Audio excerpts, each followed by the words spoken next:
Hey everyone, welcome back to the channel.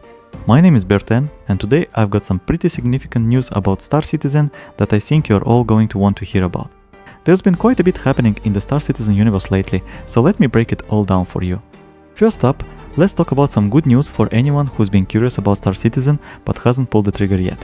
The developers at Cloud Imperium Games have just launched their annual Foundation Festival, which is running until the 14th of July. What makes this particularly exciting is that they've opened up free access to the current game build during this period. This free flight event gives everyone a chance to jump in and experience the game without any restrictions, and you'll get access to 8 different ships and vehicles to try out. Normally, you'd need to purchase a starter package to play Star Citizen, but this free flight period lets you dive in without spending a dime. Now, as you might expect, these free flight events typically lead to a boost in crowdfunding numbers, and Star Citizen's funding is already sitting at an impressive $846 million. Of course, there's still no official release date for the game, which has been a topic of ongoing discussion in the community for quite some time. What's really interesting about this Foundation Festival is that it's not just about getting new players into the game. There's also a mentorship system running through Spectrum, Star Citizen's community platform, where experienced players can help newcomers learn the ropes. If you participate in this mentorship program, either as a teacher or student, you'll earn some exclusive in-game rewards that are permanently tied to your account. We're talking about weapons, armor, and ship paint schemes that you can't get anywhere else. To earn these ship paints, you need to complete mentoring sessions lasting at least 30 minutes each in selected categories, with active chat participation. After the session, students need to confirm all the categories they were taught in. The developers recommend not selecting more than 9 categories at once when looking for students.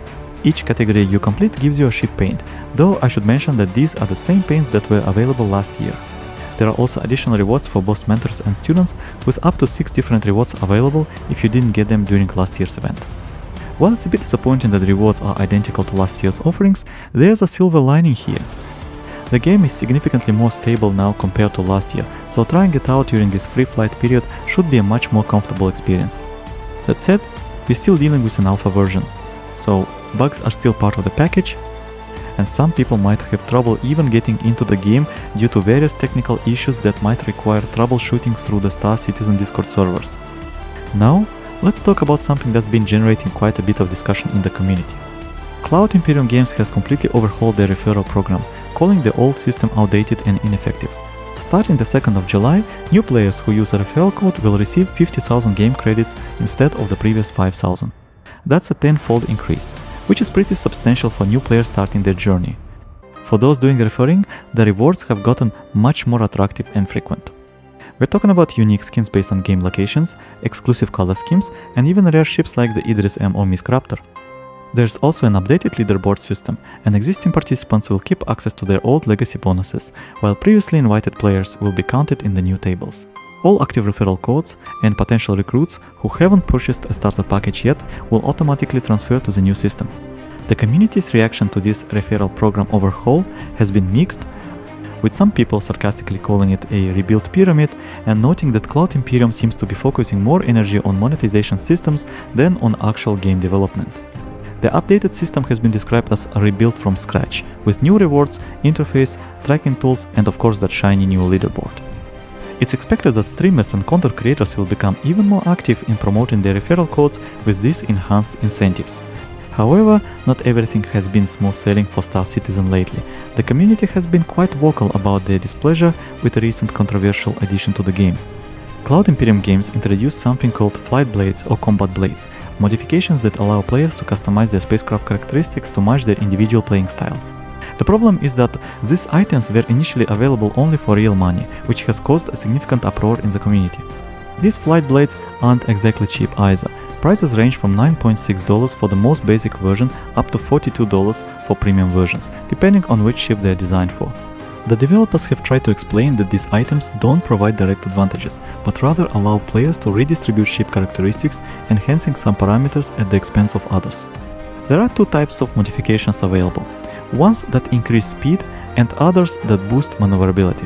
Cloud Imperium has promised that these items will become available for in-game currency during summer 2025, which players can earn by completing missions. They've positioned this as a way to fine-tune ships rather than a pursuit of upgrades, emphasizing there's no shortcut to mastery and it all comes down to making smart decisions about how you want to fly. The community's response has been absolutely brutal. The official announcement received a devastating vote ratio of 3,776 dislikes against just 141 likes. Players have been expressing their outrage across forums and social media, calling this the most insane monetization turn and greedy pay-to-win behavior. Many are pointing out that this kind of precedent looks particularly outrageous for a project that has already raised over $800 million through crowdfunding over the years of development.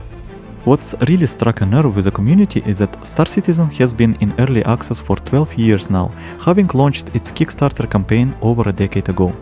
Despite collecting hundreds of millions of dollars, there's still no hint of a release date for the full version of the game.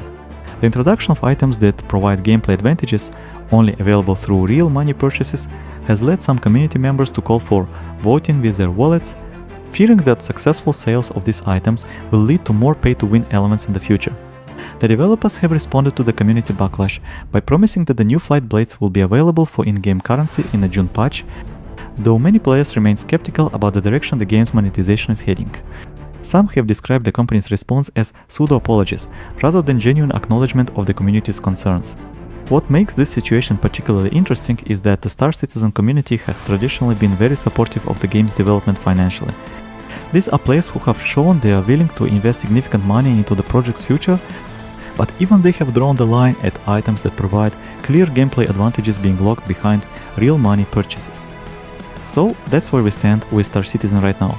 On one hand, we've got this Foundation Festival with free access and improved mentorship programs, plus significant enhancements to the referral system. On the other hand, we're seeing controversy over monetization decisions that have really upset the community. The game continues to evolve and generate massive funding, but questions about its development priorities and timeline remain as relevant as ever. What do you think about all this? Are you planning to jump into the free flight event, or are you concerned about the direction of the game's monetization? Let me know in the comments below, and don't forget to like and subscribe if you found this breakdown helpful. I'll be keeping an eye on how this situation develops, so make sure you subscribe for more Star Citizen news and updates. BearTen has been there for you. Please leave comments, share your opinions, and let's explore the wonderful world of video games together. Thanks for watching. Bye.